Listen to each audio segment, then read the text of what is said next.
Benzodiazepine और barbiturate के differences पूछे गए हैं, बिल्कुल सिंपल सी चीजें हैं।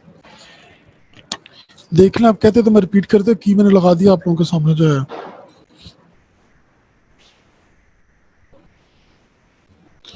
कहते बेंजोडाइजेपिन जो कलर है उनके ओपन होने की फ्रीक्वेंसी को बढ़ाता है, जबकि बार्बिचुरेट जो है वो duration of action of chloride channel को बढ़ाते हैं।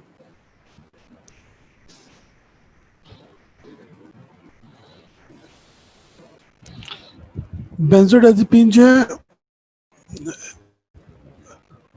अल्फा यूनिट के साथ अटैच होते हैं, जबकि बार्बिचुरेट जो है वो अल्फा और बीटा सब यूनिट के साथ अटैच होते हैं। कहते benzodiazepine have no other mechanism, whereas barbiturate may act by depressing glutamate and other synaptic mechanisms. Benzodiazepine have large margin of safety, but barbiturate have low margin of safety. Benzodiazepine flatter dosage response curve, but barbiturate have sleep DRC. Benzodiazepine can antagonized or reversed by flumazenil, but barbiturate have no antidote. दूसरा question है enumerate the adverse effect of typical antipsychotic along with the type of receptor involved. Autonomic nervous system की अगर हम बात करते हैं तो उसमें लॉस ऑफ अकोमोडेशन है, आप केएनएस वाली बात से ड्राई माउथ है, यूरिनेशन है, कॉन्स्टिपेशन है, कोलिनर्जिक मस्कुलिन कोलिनर्जिक ब्लॉकेट लिखा, आर्थोस्टेटिक हाइपरटेंशन है, इम्पोर्टेंस है, to ejaculate, alpha adrenal receptor blockage है, सेंट्रल नर्वस सिस्टम है, इसके अंदर पार्किंसन सिंड्रोम है, एकथेसिया है, डिस्टोनियाज है, डोपामिन रिसेप्टर ब्लॉकेज, टायरोइड काइनेसिया है, सेंसिटिविटी ऑफ डोपामिन रिसेप्टर है, टॉक्सिक रिफ्यूजन स्टेट है, मस्कुलिनिक रिसेप्टर है। अगर एंडोक्राइन सिस्टम की बात की जाए तो amenorrhea, galactorrhea, infertility, impotence, dopamine receptor blockage leading to hyperprolactinemia. Other के अंदर वेट गेन के अंदर हमारे पास सेरोटोनिन है, weight gain serotonin H1 receptor blockage की वजह से। Enumerate the factor affecting the induction of anesthesia, where what is the relationship with induction of anesthesia?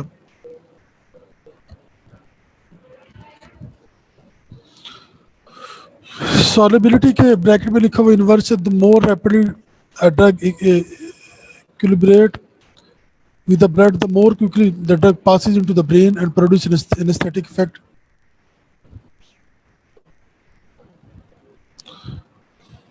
Drug with low blood gas partition coefficient equilibrate more rapidly than those with a higher blood solubility.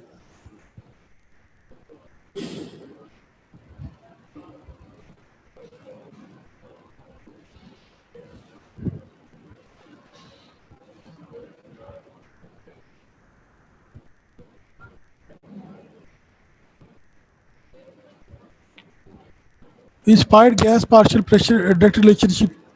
Ventilation rate, the ventilation rate, the more rapidly the rise in the alveolar or blood partial pressure of the agents and the onset of anesthesia. Pulmonary blood flow, inverse relation at higher pulmonary blood flow, the gas partial pressure rises at slow rate, then the speed of onset of anesthesia is reduced.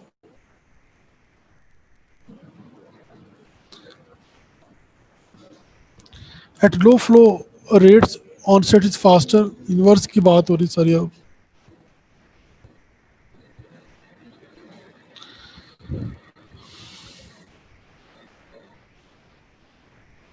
Arteriovenous concentration gradient की direct relationship है. Because the achievement of equilibrium is depend on the difference in tension between the arterial and venous blood.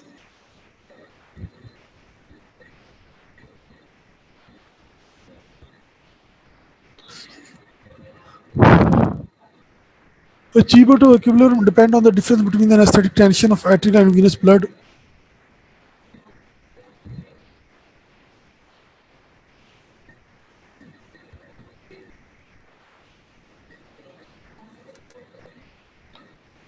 Phenytoin के जो adverse effect की बात की गई है, mechanism पूछा गया, कहते मुख्तलिफ आयन चैनल जो उन पर इफेक्ट करते हैं, जैसे sodium, calcium, potassium. Adverse effect के अंदर कोर्स फेशियल फीचर्स है, माइल्ड पेरिफेरल न्यूरोपैथी है, लॉन्ग टर्म यूज के अंदर विटामिन डी का मेटाबॉलिज्म डिस्टर्ब हो सकता है, ऑस्टियोमलेशिया हो सकता है, लो फ्लेट की अनीमिया हो सकता है। तो आज का जो टॉपिक हम डिस्कस करेंगे वो अनीमिया से रिलेटेड है। कौन सी कंडीशन जिनके अंदर अनीमिया होता है, कौन सी ड्रग दी जाती है, और ग्रोथ फैक्टर कौन कौन से हैं।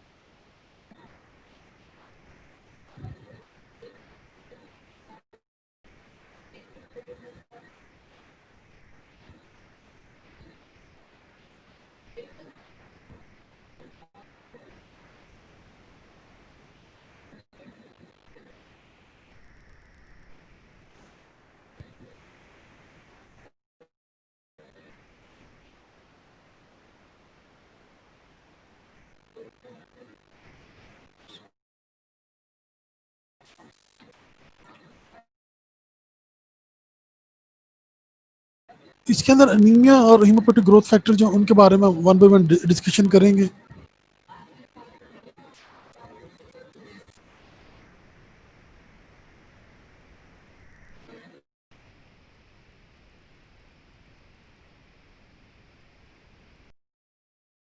अब अनीमिया की डेफिनेशन आपको आनी चाहिए। Anaemia from decrease number of circulating red blood cells और can abnormally low total hemoglobin concentration per unit volume per unit of blood volume। Anaemia की डेफिनेशन में इसको दोबारा रिपीट करता हूँ। Anaemia is defined as a below normal plasma hemoglobin concentration resulting from a decreased number of circulating red blood cells or abnormally low total hemoglobin content per unit of the blood volume। General sign and symptoms क्या हो सकते हैं patient को anaemia के अंदर? Patient fatigue हो सकती है, पेशेंट को थकावट हो सकती है, हार्ट बीट बढ़ सकती है, शॉर्टनेस ऑफ ब्रेथ, सांस लेने में मसला हो सकता है, पेल स्किन, पीले आपकी जो जर्द स्किन हो सकती है, डिजीनेस और चक्कर आ सकता है, इंसोम्निया हो सकता है। Anemia can be caused by the chronic blood loss, bone marrow abnormalities, increased hemolysis, infection, malignancy, endocrine deficiencies, renal failure। जो हीमोपेटिक ग्रोथ फैक्टर है उसमें ज़्यादातर हम रीनल फेलियर से रिलेटेड बात करेंगे। कैंसर की बात भी है, renal failure and other number of state disease. अगर आपसे कोई पूछता है कि एनीमिया के साइन एंड सिम्टम्स क्या हो सकते हैं, तो क्या क्या बताएंगे? पेशेंट को थकावट हो सकती है, हार्ट बीट बढ़ सकती है, सांस लेने में मसला होता है, जिस्म का रंग जो है वो पेल हो सकता है, डिजीनेस हो सकती है, इंसोम्निया हो सकता है। एनीमिया बहुत सारे रीजन हो सकते हैं। क्रॉनिक ब्लड लॉस हो सकता है, बोन मैरो अबनॉर्मलिटीज हो सकती है, इंक्रीज हीमोलाइसिस हो सकती है, इन्फेक्शन हो सकती है, मैलिग्नेंसीज हो सकती है।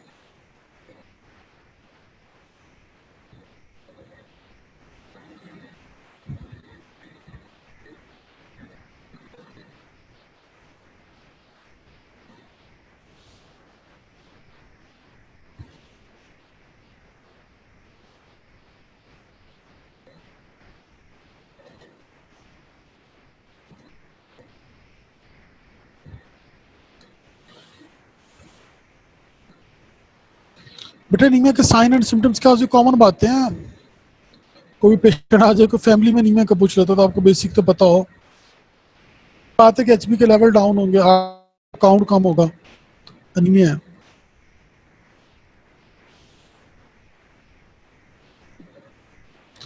बेटा पेल आइज नहीं होती, पेल आइज जो जॉन्डस के अंदर होते हैं। और क्या हो सकता है? रैपिड हार्ट रेट हो गया, और उसकी नींद को क्या होगा? इंसोम्निया हो जाएगा, नींद नहीं आएगी पेशेंट को जो है।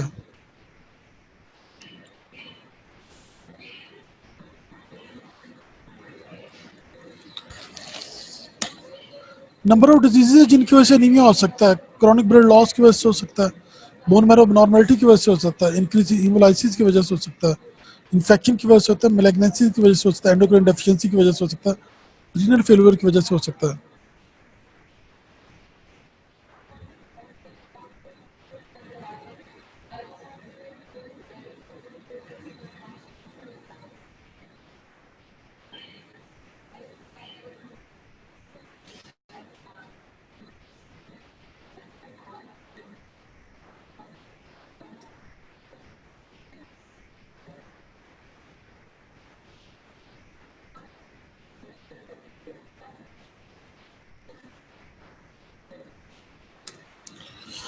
कौन कौन सी डिजीज, आपने कौन कौन सी डिजीज है जिनके अंदर एनीमिया हो सकता है?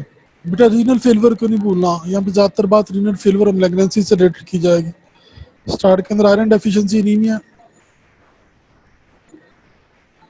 कौन कौन सी डिजीज है जिनके अंदर एनीमिया पेशेंट को हो सकता है? आपको साइन एंड सिम्टम्स का थोड़ा सा आइडिया होगा, बट डिजीज के नाम बोले कौन कौन सी डिजीज हैं जिनके अंदर पेशेंट को एनीमिया हो सकता है। मैं यहाँ पे बोलता जाऊँगा, आपको आए कुछ ना उसका कोई फ़ायदा नहीं। हम चंद स्लाइडें पढ़ लेंगे, लेकिन कोशिश करेंगे कि आपको जो है, ठीक है, ब्लड लॉस हो सकता है पेशेंट को,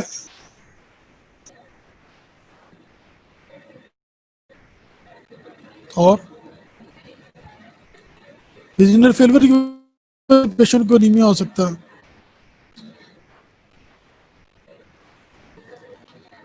एंडोक्राइन अबनॉर्मलिटी की वजह से हो सकता है पेशेंट को।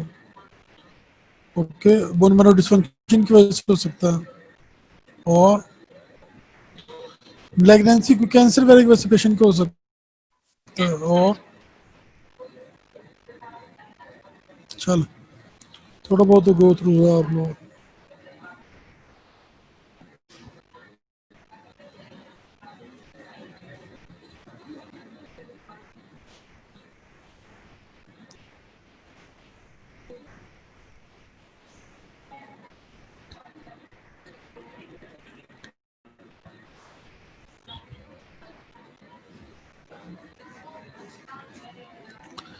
Can a large number of drugs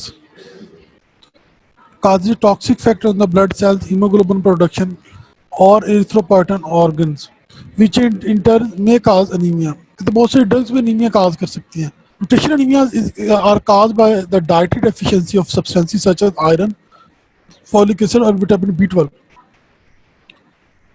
Cyanocobalamin की वजह से हो सकता है, that is necessary for normal erythropoiesis. Individual with anemias has genetic basis such as sickle cell disease can benefit from pharmacological treatment with action beyond nutrition supplement such as hydroxyurea. Anemia can cause at least temporarily corrected by the transfusion of whole blood. Anemia temporarily कहते हैं whole blood के transfusion से इसको कम। अगर हम यहाँ पे sickle cell वगैरह की इतनी बात नहीं की जाएगी, न्यूट्रिशन एनीमिया की ज़्यादा बात की जाएगी, तो न्यूट्रिशन एनीमिया में किन किन की डेफिशिएंसी की वजह से हो सकता है? आयरन की वजह से हो सकता है, फॉलिक एसिड की वजह से हो सकता है, विटामिन B12 की वजह से हो सकता है। एनीमिया को जो है टेम्परेली किस चीज़ से ट्रीट किया जा सकता है? टेम्परेरी किस चीज़ से इमीडिएटली करेक्ट किया जा सकता है? होल ब्लड की ट्रांसफ्यूजन से जो है।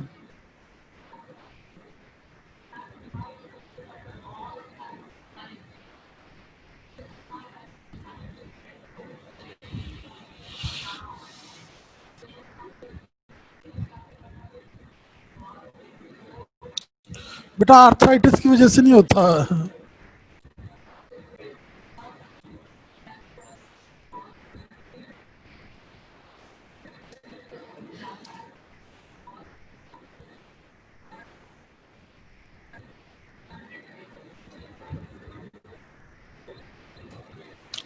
जो न्यूट्रिशनल एनीमिया है उसके क्या क्या काजेज हो सकते हैं? तीन चीजें हो सकती हैं, वन बाय वन बोले।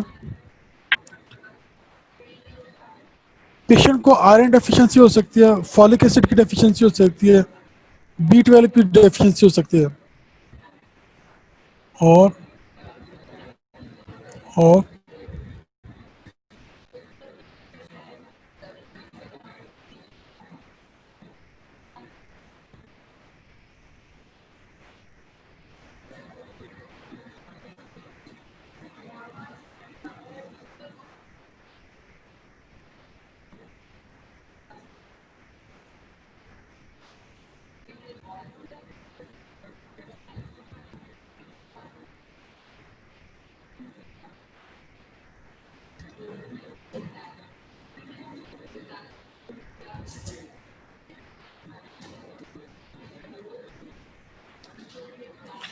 टेम्परेरीली किस चीज़ से एनीमिया को जो है ट्रीट किया जा सकता है?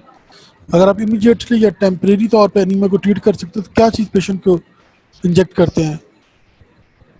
ब्लड ट्रांसफ्यूजन, बेटा होल ब्लड ट्रांसफ्यूजन करते हैं।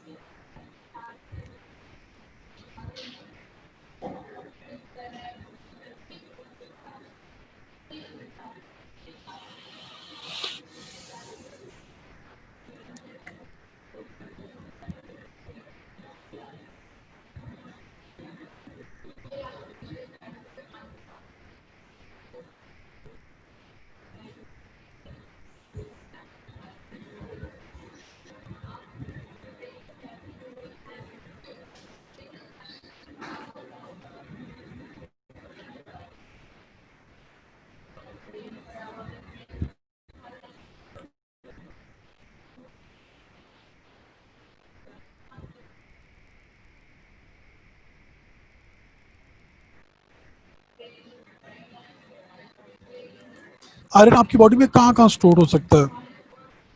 इंटेस्टाइनल म्यूकोजा के अंदर स्टोर हो सकता है, लीवर के अंदर हो सकता है, स्प्लीन के अंदर हो सकता है, बोन मैरो के अंदर एज ए फैक्टिन के तौर पे हो सकता है।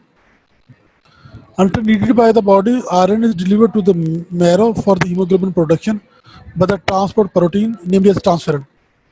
कहता है आयरन आपके बॉडी में लीवर स्प्लीन बोन मैरो में स्टोर हो सकता है, इसको डिलीवर किया जाता है मैरो के अंदर, बोन मैरो के अंदर हीमोग्लोबिन की प्रोडक्शन तो प्रोटीन ट्रांसफर करते हैं, उसको ट्रांसफेरन कहते हैं।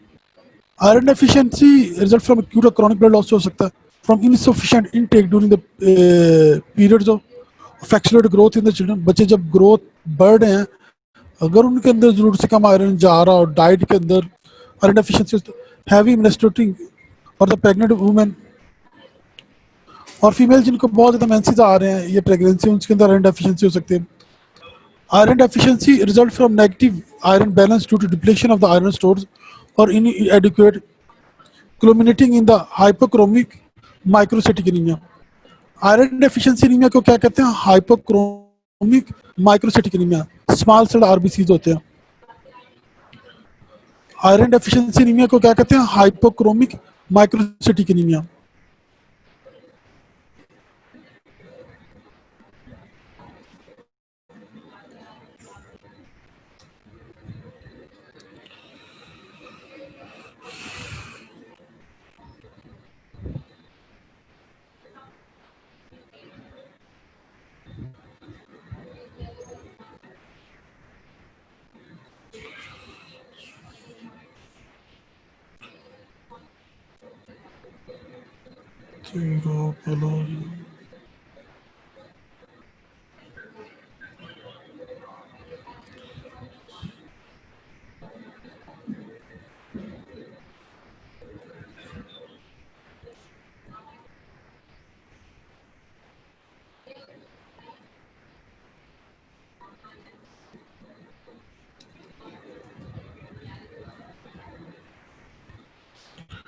आयरन डेफिशिएंसी एनीमिया को क्या कहते हैं? आयरन डेफिशिएंसी एनीमिया के लिए क्या टर्म यूज करते हैं? इसके अंदर स्मॉल सेल्स आरबीसीज होते हैं और उनके अंदर कम एचबी हीमोग्लोबिन होती है। आयरन डेफिशिएंसी एनीमिया का दूसरा नाम क्या है?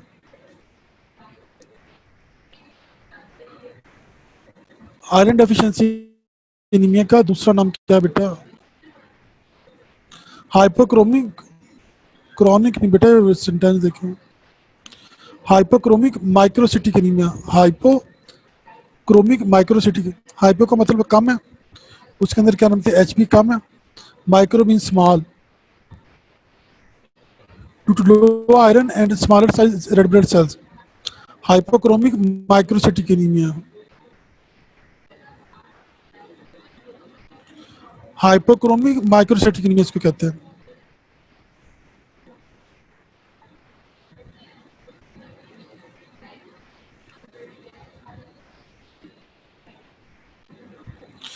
फिर दो तीन ये कुछ चीज़ें टेक्निकल हैं जो आपने याद रखनी है। अच्छा, बच्चे हमारे पास जो क्लिनिकल प्रैक्टिस के अंदर या फैमिलीज के अंदर आते हैं, उनके पेरेंट्स आके क्या कंप्लेन करते हैं? बच्चे जो भी आयरन डेफिशिएंसी के आते हैं, मेक आज पाइका, इसके अंदर होता है क्या? पाइका के अंदर वो उल्टी सीधी चीज़ें पेशेंट खाते हैं। जो बच्चे हैं, बच्चों की आपको पता, तो बच्चे मट्टी खाते हैं, पेपर खाते हैं, दीवारों से उतार के पेंट खा लेते हैं, पेपर्स खाते हैं। जो यंग लोग की एज है, आइस खाने की, बर्फ़ खाते हैं, क्रेविंग होती है मट्टी खाने की, बर्फ़ खाने की। उसके अलावा कॉलिनिकियाज हो सकते हैं पेशेंट को, आवर्ड curvature of finger and toe, आपके जो है कहते हैं स्पून शेप हो जाते हैं, आपके जो नाखून जो आपके स्पून शेप हो जाते हैं, बिल्कुल थिन और स्पून लाइक होते थे, जैसे उनके ऊपर क्रैक्स पड़े हुए हैं। Soreness and cracking at the corner of the mouth, मुंह की जो साइडें हैं उन पे क्रैक्स और वाइट कलर के वो निशान से पड़ जाते हैं। साइन एंड सिम्टम्स के अलावा पेशेंट को और क्या हो सकती है, पेशेंट को की आइस खाने की, बर्फ खाने की, पेपर खाने की क्रेविंग हो सकती है। मुंह और जो आपके क्या नाम लेते हैं, मुंह के जो कॉर्नर है, लिप्स के दरमियान जो स्पेस है, उन पे सोरनेस हो सकती है, क्रैकिंग हो सकती है। अब बेटा वन बाय वन हम ड्रग्स को देखेंगे, काफ़ी लंबा टॉपिक है। आयरन, आयरन जो फेरस सल्फेट की फॉर्म में दिया जाता है। मैकेनिज्म एक्शन क्या है, required for the biosynthesis of heme and heme containing proteins including haemoglobin and myoglobin. Facts adequate supplies are required for the normal heme synthesis. Deficiency result in an inadequate heme production. पीछे वो कर रहे थे iron deficiency which manifested as microcytic anaemia. Oral preparation इधर जो है pharmacokinetics and toxicity और interaction, कहते हैं इसकी जो अब्जॉर्प्शन और ट्रांसपोर्ट एक कॉम्प्लिकेटेड सारी चीज़ें, complicated endogenous system of absorbing, storing and transport of iron. Iron की टॉक्सिसिटी पूछी जा सकती क्या होती है, बट जब भी पेशेंट को आयरन दिया जाता है तो ज़्यादातर पेशेंट जीआईटी में प्रॉब्लम होती है। बाद में उनको acute overdose resulting in gastroenteritis, पेट खराब हो सकता है, अब्डोमिनल पेन हो सकती है, ब्लडी डायरिया हो सकता है, शॉक, लेथार्जिक एंड डिस्नी हो सकता है। Chronic iron result in haemochromo हीमोक्रोमाटोसिस,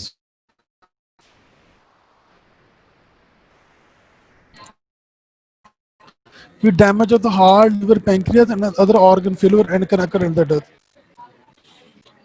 अगर आयरन के क्या नाम लेते हैं, जब हो सकता है, पेशेंट को डायरिया हो सकता है, शॉक लग सकता है, एलर्जी लग सकती है, पेशेंट का सांस रुक सकता है,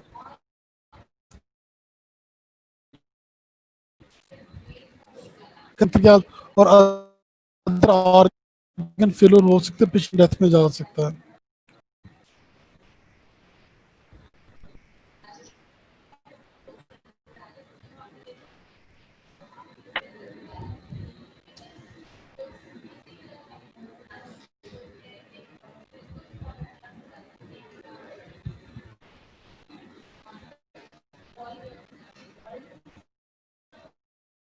हो सकती है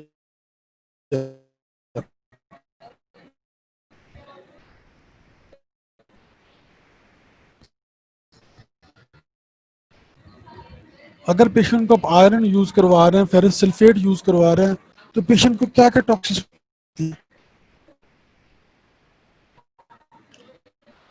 आयरन टॉक्सिसिटीज बेटा क्या क्या हो सकती है, मैं बार बार आपको बता रहा हूँ, जीआईटी को नहीं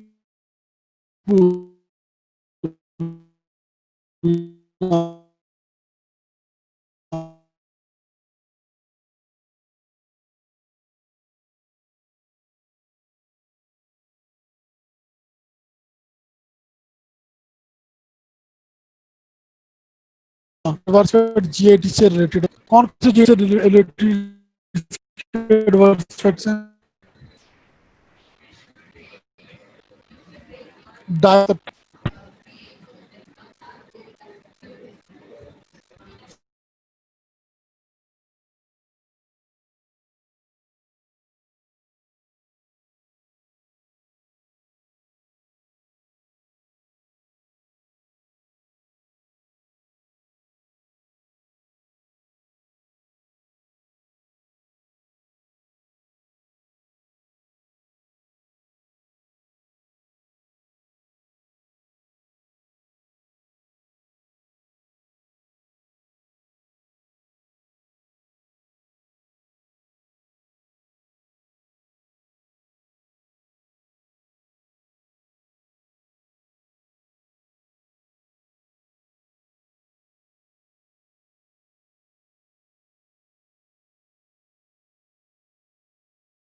आयरन की प्रिपरेशन क्या क्या, किस किस फॉर्म के अंदर आयरन अवेलेबल है।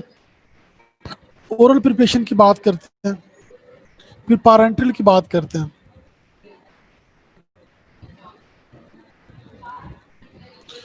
ओरल प्रिपरेशन के अंदर हमारे पास फेरस ग्लूकोनेट है, फेरस फ्यूमरेट है, फेरस सल्फेट है, फेरस बिस्ग्लाइसिनेट है। फेरस ग्लूकोनेट है, फेरस फ्यूमरेट है, फेरस सल्फेट है, फेरस बिस्ग्लाइसिनेट है। पारेंटल प्रिपरेशन ओरल की पहले याद कर लें, ओरल के अंदर कौन कौन जो हम खा सकते हैं।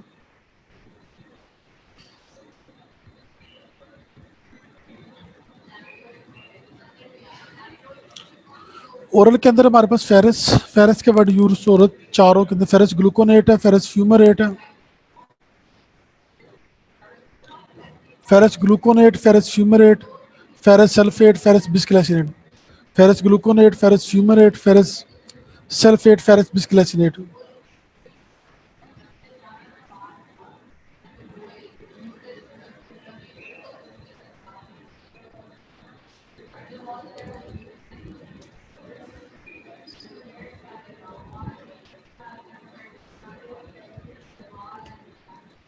बेटा ओरल आयरन प्रिपरेशन किस किस फॉर्म में आती है, ड्रग के नाम बोले। फेरस का वर्ड है, 4 ड्रग्स लिखी हुई है यहाँ पे।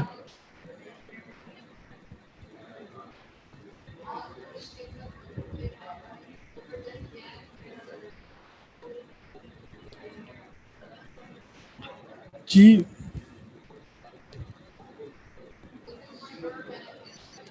एक और ड्रग भी है, फेरस बिस्ग्लाइसिनेट।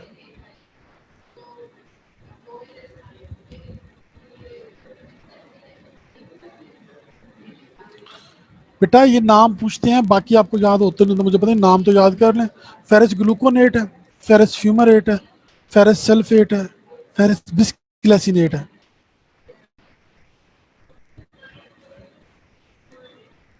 जी, कौन कौन सी ड्रग्स हैं जो ओरल फॉर्म के अंदर अवेलेबल हैं। इसके अंदर आपको बताता, जो फेरस बिस्ग्लाइसिनेट एक ऐसी ड्रग है जो जीआईटी को डिस्टर्ब नहीं करती। फेरस, बहुत सारे लोग आयरन को टॉलरेट नहीं कर पाते जब ओरल फॉर्म में दी जाती है, तो बिस्ग्लाइसिनेट एक ऐसी ड्रग है जो जीआईटी टॉक्सिसिटी काज नहीं करती। इसकी बायो अवेलेबिलिटी भी 90% से ज़्यादा है। अब पारेंटल प्रिपरेशन की बात करते हैं। पार, परे, मुंह से परे, इंजेक्टेबल फॉर्म में जो दी जाती है। इनके अंदर ये जो है ज़्यादातर जो एम्प्यूल्स इनके आते हैं, इनको नॉर्मल सलाइन के अंदर 100 ml के अंदर डाइल्यूट करके पेशेंट को इंजेक्ट किया जाता है। इनको इंजेक्ट किया जाता है, इससे इमीडिएटली आयरन के लेवल जो है विद इन फ्यू वीक्स ऊपर चले जाते हैं। पारेंटल प्रिपरेशन के अंदर कौन कौन सी है। आयरन डेक्सटन है, आयरन सुक्रोज कम्प्लेक्स है, सोडियम फेरिक ग्लूकोनेट कम्प्लेक्स है, फेरिक कार्बोक्सी माल्टोज है। आयरन डेक्सटन है, आयरन सुक्रोज कम्प्लेक्स है। आयरन सुक्रोज कम्प्लेक्स ये वीनोफर के नाम से बहुत मशहूर है, मार्केट में चलते हैं। आयरन सुक्रोज कम्प्लेक्स वीनोफर के नाम से मार्केट में आती है। Iron dextran, iron sucrose sucrose complex, sodium ferric gluconate complex, ferric carboxy maltose है। फेरिक कार्बोक्सी माल्टोज है। आयरन का वर्ड सबके साथ लग रहा है, iron dextran, iron sucrose complex and ferric sodium ferric gluconate complex and ferric carboxy maltose जो है।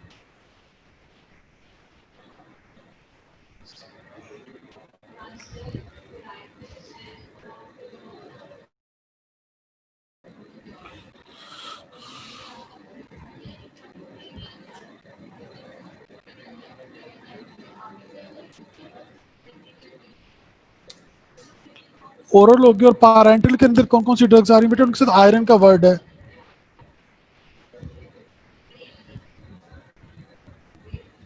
ओके, आयरन डेक्सटन, और कौन सा।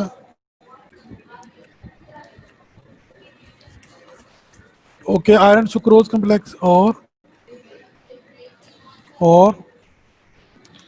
एक कार्बोक्सी माल्टोज का भी लिखा हुआ बेटा ये। Ferric carboxy maltose, iron dextran, iron sucrose complex, sodium ferric gluconate complex, sodium ferric gluconate complex, ferric carboxy maltose complex. Okay,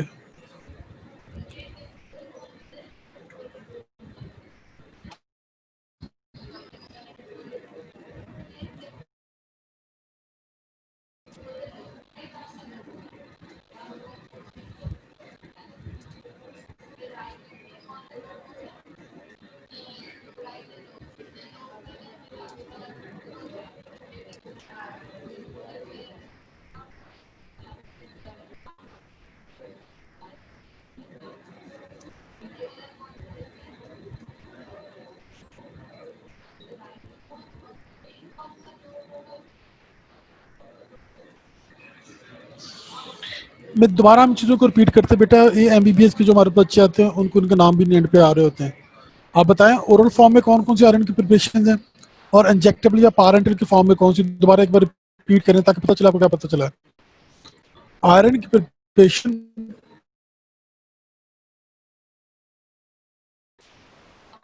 oral form के अंदर कौन सी और इंजेक्टेबल या पारेंटल एक ही।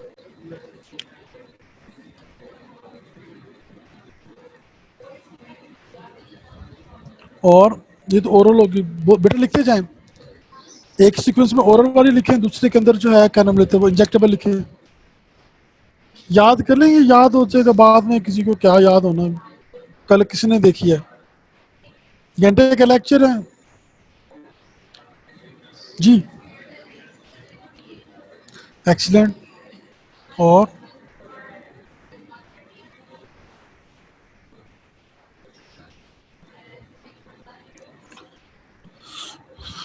जो पारेंटल प्रिपरेशन है उनके एडवर्स इफेक्ट के अंदर पेन हो सकती है और हाइपर सेंसिटिविटी रिएक्शन हो सकता है।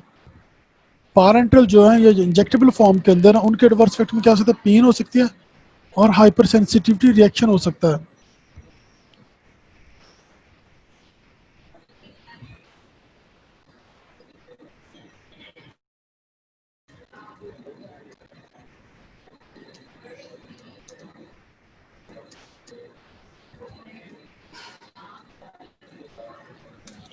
पारेंटल के एडवर्स इफेक्ट कौन से हैं? ओरल की तो हमने बात करी ना, जीआईटी से रिलेटेड ज्यादातर बात है, तो पारेंटल के टिपिकल एडवर्स इफेक्ट्स क्या हो सकते हैं?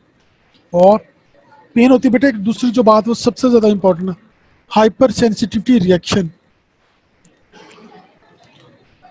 पार एंट्री के जो एडवर्स इफेक्ट है उसके अंदर पेन है और हाइपर सेंसिटिविटी रिएक्शन है। पार एंट्री के जो एडवर्स इफेक्ट है उसके अंदर पेन है और हाइपर सेंसिटिविटी रिएक्शन है। पार एंट्री के जो एडवर्स इफेक्ट है उसके अंदर पेन है और हाइपर सेंसिटिविटी रिएक्शन है।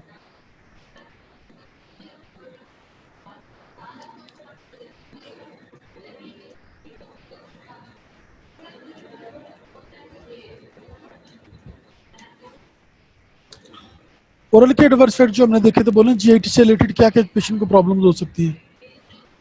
ओरल के यूज के अंदर जीआईटी से रिलेटेड प्रॉब्लम हो सकती है, नाम बोले पेशेंट को क्या क्या हो सकता है।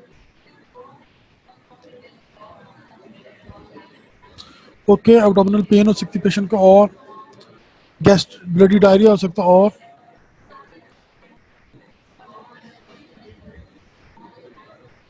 एक्सीलेंट शॉक हो सकता है।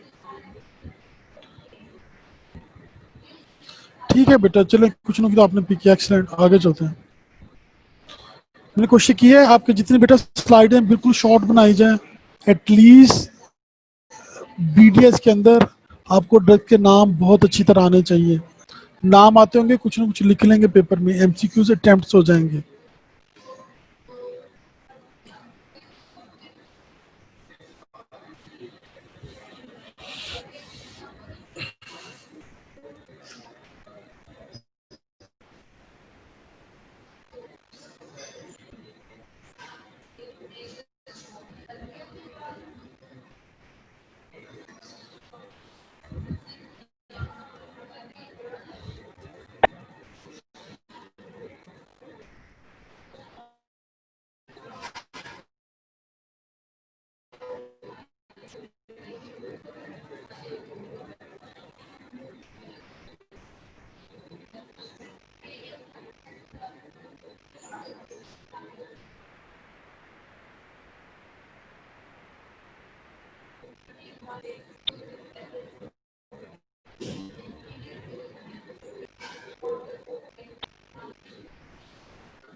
आयरन चिलेटेड वो ड्रग है जो बॉडी के अंदर आयरन के ओवरलोड को कम करती है। कुछ डिजीजेज ऐसी होती हैं जिनके अंदर आयरन जरूरत से ज़्यादा बॉडी के अंदर अब डिपॉजिट होना शुरू हो जाता है। उसके अंदर थैलेसीमिया एक एग्जांपल है।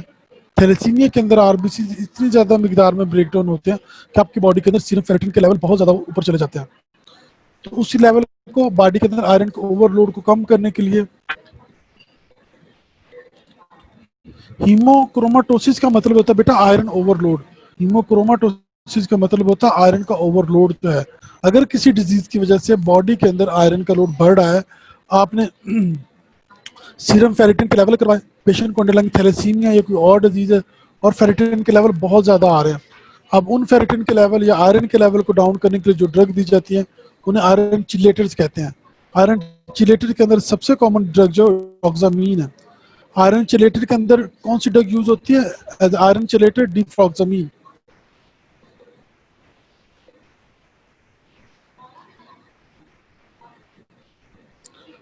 आयरन चिलेटर कौन सी है? डिफ्रॉक्सामीन।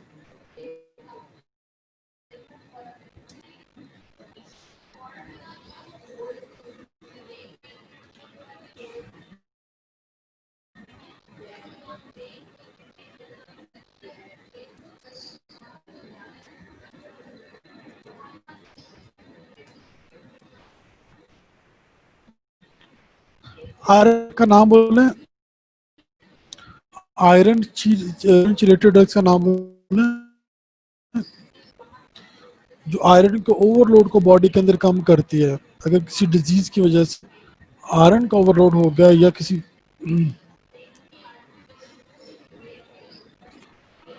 आयरन चिलेटेड बेटा ड्रग का नाम क्या है? बारी बारी लिखे सारे, बाकी सो रहे हैं। नाम ही एक याद कर लें। आयरन चिलेटेड ड्रग का नाम क्या है? आयरन चिलेटेड ड्रग का नाम क्या है? डी फ्रॉक्सामीन। डी फ्रॉक्सामीन।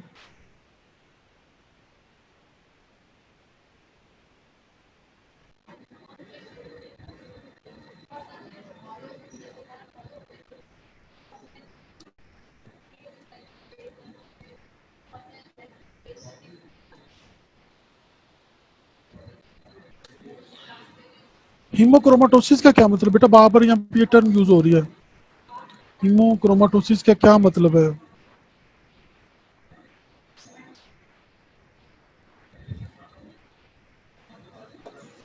हीमोक्रोमाटोसिस का क्या मतलब है? हीमोक्रोमाटोसिस का क्या मतलब है? What is the meaning of haemochromatosis? Haemochromatosis का क्या मतलब है? Iron overload.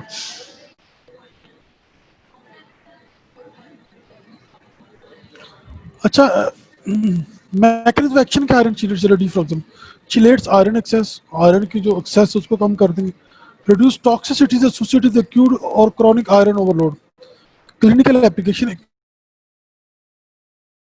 Acute iron poisoning, inherited और required haemochromatosis. Acute iron poisoning अगर हो गया तो उसमें दे सकते हैं।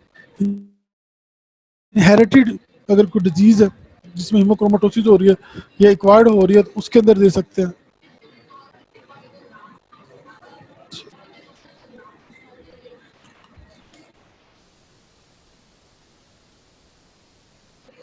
रूट ऑफ एडमिनिस्ट्रेशन क्या है?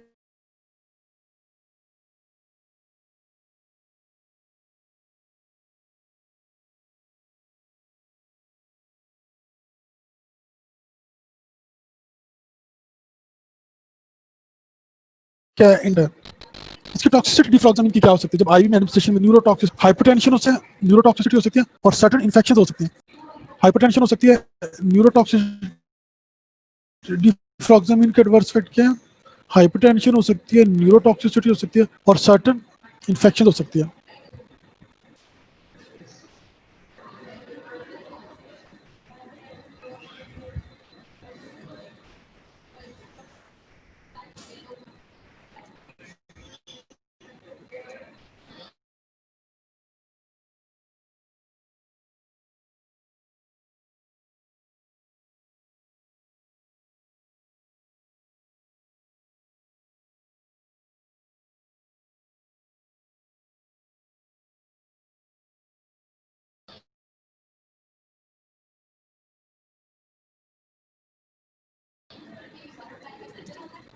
डिफ्रॉक्सामिन के एडवर्स इफेक्ट्स क्या क्या हो सकते हैं? डी पेशेंट को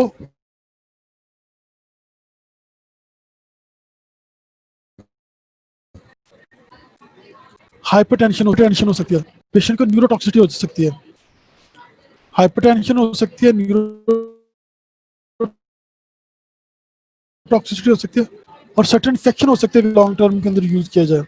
हाइपरटेंशन, न्यूरोटॉक्सिसिटीज और सर्टेन इन्फेक्शन, हाइपरटेंशन, न्यूरोटॉक्सिसिटी और सर्टेन इन्फेक्शन, हाइपरटेंशन, न्यूरोटॉक्सिसिटी और सर्टेन इन्फेक्शन, हाइपरटेंशन, न्यूरोटॉक्सिसिटी और सर्टेन इन्फेक्शन।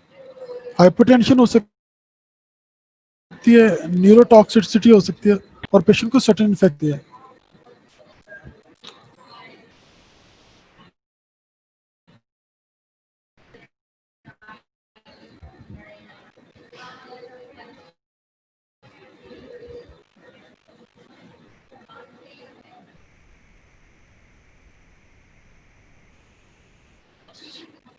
अच्छा बेटा, ये तुम्हें तो पैसे जो टाइम हेल्प कर लेगा ताकि इंजेक्टेबल वाले चक्कर से बाहर आ जाए, इसके बाद पेशेंट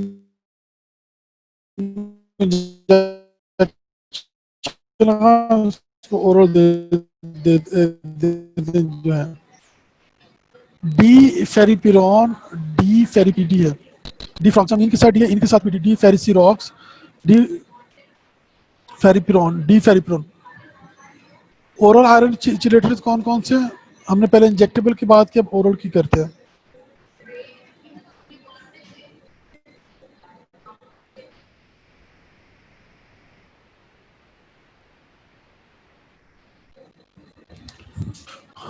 ओरल चिलेटर्स कौन कौन से? Deferasirox, deferiprone, deferasirox, deferiprone, defer कौन कौन से हैं?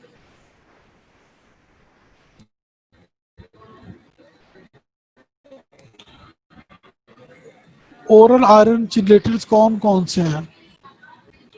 Deferasirox and deferiprone, D फेरिसिरॉक्स।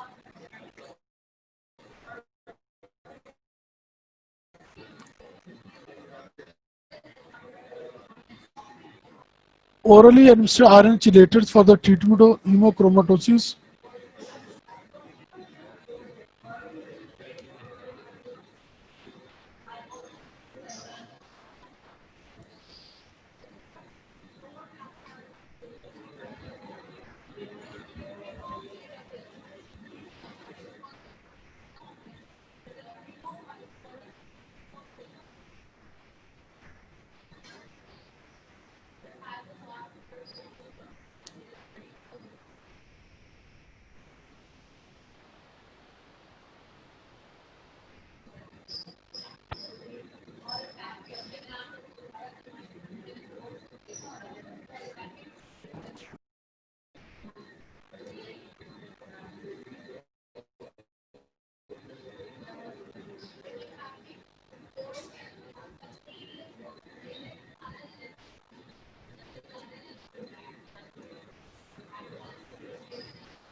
बेटा यहाँ पे इंटरनेट का मसला है, बीच में सिग्नल ड्रॉप्स होते हैं।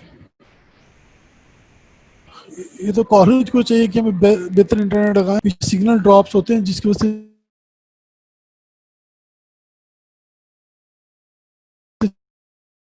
से आपको,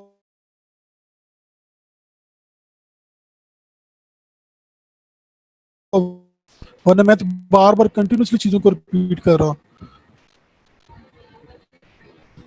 एरिथ्रोसाइट स्टिमुलेटिंग एजेंट की बात कर रहे हैं। अब एरिथ्रोसाइट स्टिमुलेटिंग एजेंट की बात करते हैं, formula dam. Erythrocyte stimulating agent की बात करते हैं,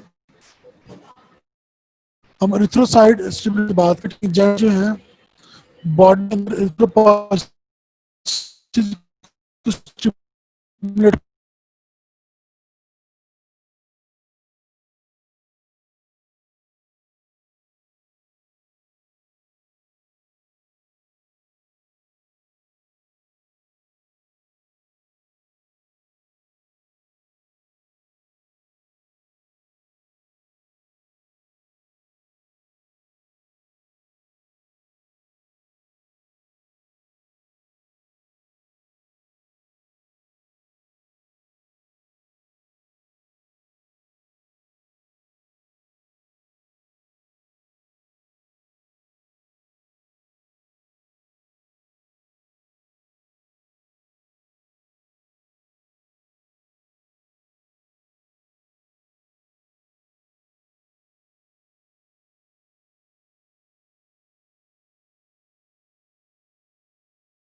आ रही है आप लोगों को?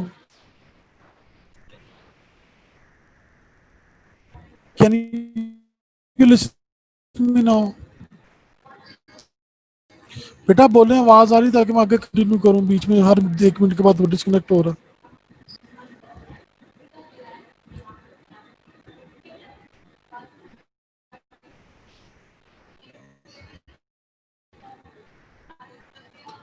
एरिथ्रोसाइट स्टिमुलेटिंग एजेंट जो है, याद रखिएगा, एरिथ्रोसाइट स्टिमुलेटिंग एरिथ्रोपाइटन बॉडी के अंदर एरिथ्रोपाइसिस आरबीसी बनने के अमल को स्टिमुलेट करता है। रीनल फेलियर के जो पेशेंट होते हैं, वो मरीज जिनके गुर्दे खराब हो जाते हैं, उनमें आयरन इस लेवल पे आरबीसी सूरत सेल नहीं बनते।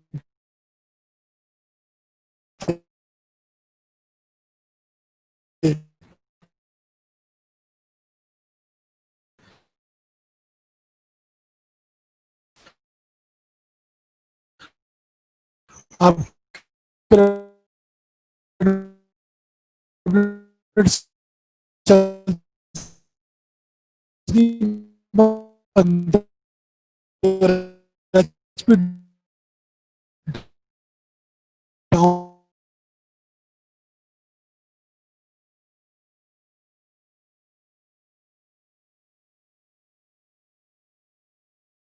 इंजेक्शन लगाए जाते हैं।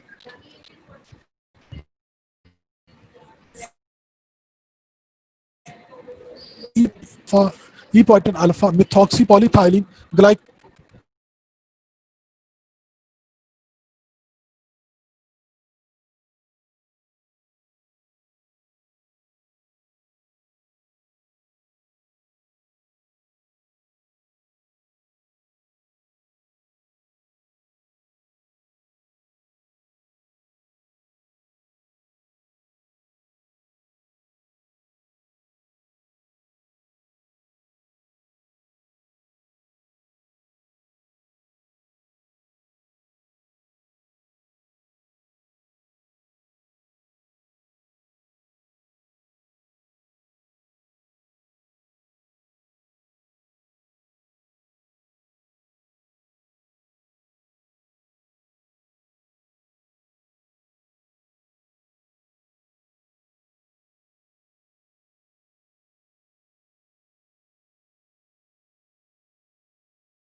अब आवाज आ रही है आपको?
आवाज़ बिल्कुल नहीं आ रही बेटा, थोड़ा सा टाइम लगेगा, कितना टाइम?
बेटे नेटवर्क में मसला आ रहा है, आवाज़ इसलिए जा ही नहीं रही।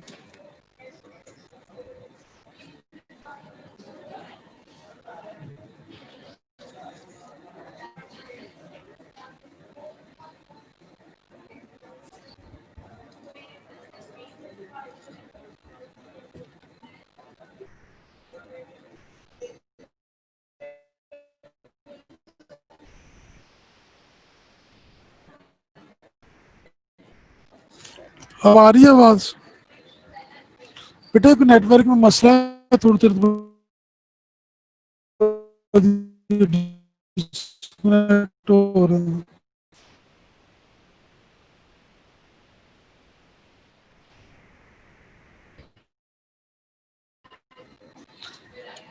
एरिथ्रोसाइट स्टिमुलेटिंग एजेंट्स के अंदर बस उनके अंदर आरबीसी नहीं बनते, उसके लिए मुख्तलिफ बोन मैरो की प्रॉब्लम में भी यूज करवाते हैं।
तो कवर नहीं हो सकती, बार बार नेट डिस्कनेक्ट होता रहा। मैं कोशिश करूंगा नेक्स्ट वीक में, मेरा आपके साथ और लेक्चर्स हैं, उनके अंदर आपके पीछे वाले जो है सारे वो करवा देंगे चीज़ें जो है।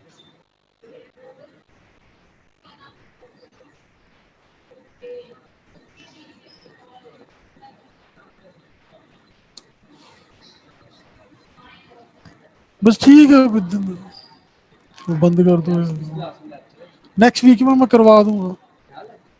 अगले वीक में है मेरे लेक्चर, उसमें करवा दूँ।